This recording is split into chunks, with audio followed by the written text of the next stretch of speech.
originally from São Paulo, Brazil, and I started my career as a corporate lawyer. I worked as an attorney for about 8 years between São Paulo and Rio de Janeiro, mostly focused on mergers and acquisitions.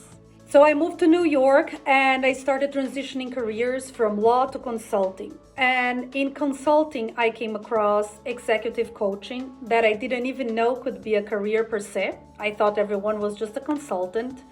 And I fell in love with the idea of being able to support other professionals into finding purpose and joy and fulfillment in whatever they were doing career-wise.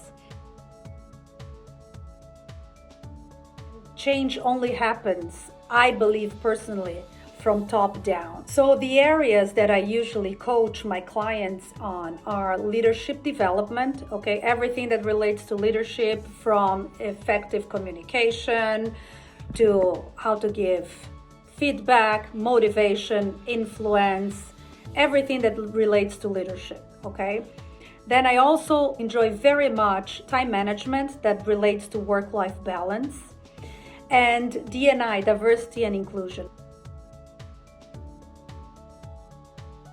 It's basically to support a person, okay, to identify the current state, the ideal state, okay, in the future, which is the goal, and how to close that gap between what is and what should be.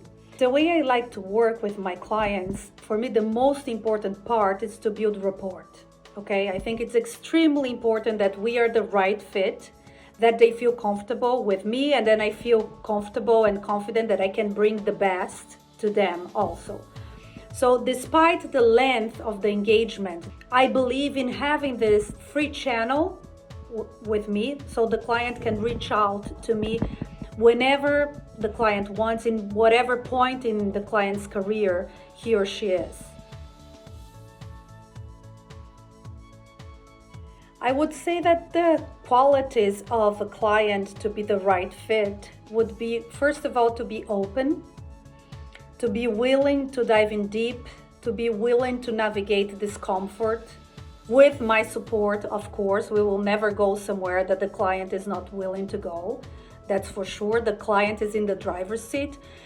But it is important to have some sort of like open mindset, you know, to be willing to dive into things, you know, that they haven't tried before, you know, because I believe that like same behavior leads to the same outcomes. And if the client is willing to have a different outcome, we would have to try something else. It sounds a little bit cliche, but it's true. It's like being able to support another human being into finding purpose and joy, you know, in organizing their thoughts, you know, finding an action plan and getting to the goal that they are willing to reach.